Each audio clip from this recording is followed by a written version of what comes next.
Welcome to the Inside Texas Football YouTube channel powered by InsideTexas.com. This is our press conference reaction. I'm Joe Cook. That's Evan Beeth. Make sure you like the video. Make sure you subscribe to the channel. And make sure you sign up. $1 will get you 1 month of access. That gets you all the way up to National Signing Day. It gets you through the end of the season. Gets you through a lot of the great parts of college football as we go through November, get into December, get into everything, silly season, all that carousel. So sign up for Inside Texas. Use that first link in our description. $1 for 1 month gets you over the course over the rest of the season. So, Evan, today we got Steve Sarkisian, first time in a week. Talked a little bit about the Georgia game, but off the top, a lot of injury updates. Not really big updates, but talking about Jelani McDonald, Michael Taft, Ryan Wingo, and good news on that front from those guys. Yeah, us Inside Texas readers have known this for a little bit, but pretty confident that Ryan Wingo, Michael Taft, and Jelani McDonald will all be healthy for the game on Saturday. Sarkisian said all three practice, barring any kind of random setback. They're all probably going to be playing on Saturday, which is a huge boost for this Texas team, of course, on offense, but more importantly, Joe, in the secondary, because that's been a big point of concern with Texas fans the past 2 weeks. A lot of points given up to both Mississippi State and Vanderbilt, especially late in the game against Vanderbilt. But 16 is going to be back, 4 is going to be back. That's 2 starting safeties, as well as Xavier Filsaime, who he also mentioned as one of the players that's really integral to this Texas defense and how the safeties help the cornerbacks and how the quarterbacks do the same thing to each other. So big news for the Longhorns is they're probably going to be the healthiest they've been all season on Saturday.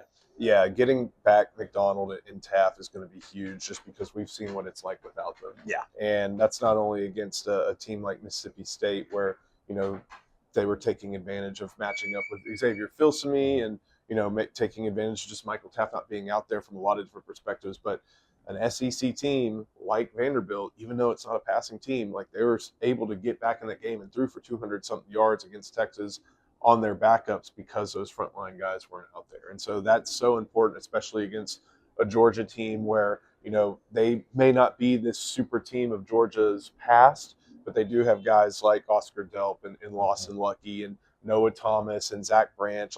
And of course, you do have the Gunnar Stockton in the middle of everything, making a lot of plays this year for the Bulldog offense. Speaking of going to Georgia, Texas was kind of in this position a couple of years ago, going to a top 5 team that doesn't lose at home very often.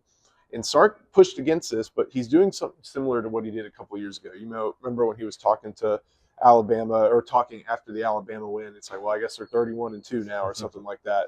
He's been talking about how they're 51-2 over the last 53 games at home. I think those 2 losses may have been, Alabama, and then one was a COVID year thing. Mm-hmm. So really one home loss for Kirby Smart's program in a full Sanford Stadium just kind of illustrates how tough it's going to be for Texas going on the road. Yeah, and us reporters were almost trying to draw the parallels to that Alabama game. I asked Parker Livingston if DeAndre Morris talked about that game because he's the only one in the receiver room who would have remembered going to Tuscaloosa, and he said, we're just kind of enamored with ourselves. We're looking forward to this game right here. It is a very new team, Joe, compared to obviously 2 years ago, but even last year, the players that were in the SEC championship game, and obviously when Georgia came to town in Austin, it's a lot of new faces, new quarterback, running backs the same, but especially offensively, ton of new receivers and offensive linemen. So that group's just going to have to play a different game and a new game than the one they've seen. And I think Sarkisian put a lot of emphasis, Joe, on this is just the game we're playing on Saturday. It's not another SEC team who was blank and blank at home. It's not another game against Georgia like last year. It's just another SEC game that this team needs to win. And what Sark was complimentary about his team is that maybe earlier in the season they were probably thinking a little bit too forward-facing down the road about the important games. Now they are locked into what's going on this week from Monday to Tuesday all the way through Saturday. And that's what you're at least hoping to hear from a coach talking about his team playing against one of the hardest in the country to beat. One of the reasons they are one of the hardest teams in the country to beat is because they recruit at a high level. And you look around at some of the teams that Texas plays, some of them make some big number additions via the portal. Texas gets, about 10-ish or so. Georgia, maybe even fewer than that. Georgia recruits at a high level. Texas recruits at a high level. And Georgia, especially when you're talking about Kirby Smart's defense, they put some great athletes and guys like Dalen Everett, KJ Bolden wasn't mentioned today, but you got to keep an eye out on him. Raylan Wilson, like so many different players that Sark, you put the X's and O's on the chalkboard as Sark was talking about, but who those X's are and who those O's are, it's a little bit different when you're looking at the team in red and black. Yeah, I kind of joked to Joe before this that this is one of the few games in college football that really feels like it's from the past, where it's two recruited teams versus each other. Obviously, every team uses the portal now, but outside of your Alabamas, your Georgias, your Ohio States, and your Texas, a lot of these teams are very emphasized on the portal and getting production from there. But this is two teams that have developed quarterbacks over a long time, sat behind other notable quarterbacks, a full defense's worth of really good athletes that have been recruited at the 5-star and 4-star ranks. And Sarkisian mentioned 3 different types of players that Georgia really recruits well. First is tight ends, which you see they use 3 different tight ends all the time in their package.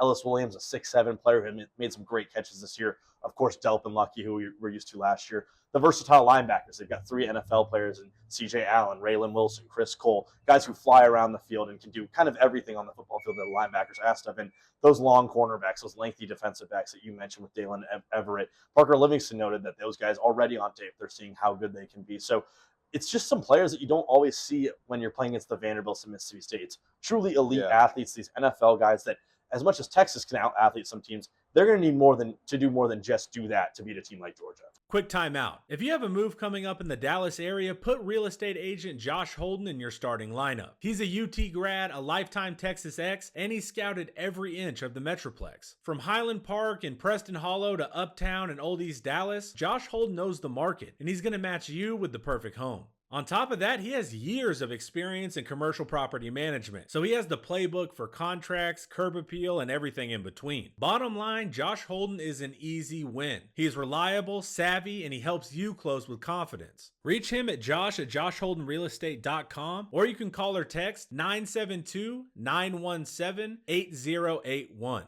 Contact info is in the description. Kirby Smart texted Sarkisian on that bus ride over. He mentioned that all these SEC coaches are in a group chat together. Made some jokes about Lane Kiffin in the press conference as well today when talking about dynasties and what Lane Kiffin says. But yeah, Smart just said, like, hey, what are you up to right now? What's going on, to a buddy? And Sark said, I just worked out, I'm about to eat breakfast and watch you guys play. So that's just kind of that camaraderie that you see from these coaches. Two coaches that really respect each other. Obviously, those Alabama roots, the Saban roots for both of them. And Sarkisian is so complimentary of Smart as a coach. Says that he's been the best recruiter in college football over the last 10 years. Really does it right when it comes to getting talent in, getting the right players in. And, of course, battling at home. That's the big storyline for this Texas team, is how they're going to beat a team that does everything Texas does, but maybe just that slightest bit better from Smart over this last decade. But, this Georgia team, while it's so talented, it maybe doesn't have some of the legs that we've seen from even just last year's Georgia team. There's not these edge rushers like Williams and Walker, who were both first-round picks in the draft. They're already battered on the defensive line. Just had a player, I believe Jordan Hall was it, who was out for the year now. So that is a spot where Sarkisian, with his newfound offensive 5 on the offensive line, which he talked about as well, could maybe have an advantage of in this game. That'll do it for us. Go to that first link in our description. Sign up for Inside Texas. $1 will get you access to 1 month of Inside Texas. Evan, thank you. Thank you for watching. We'll see you next time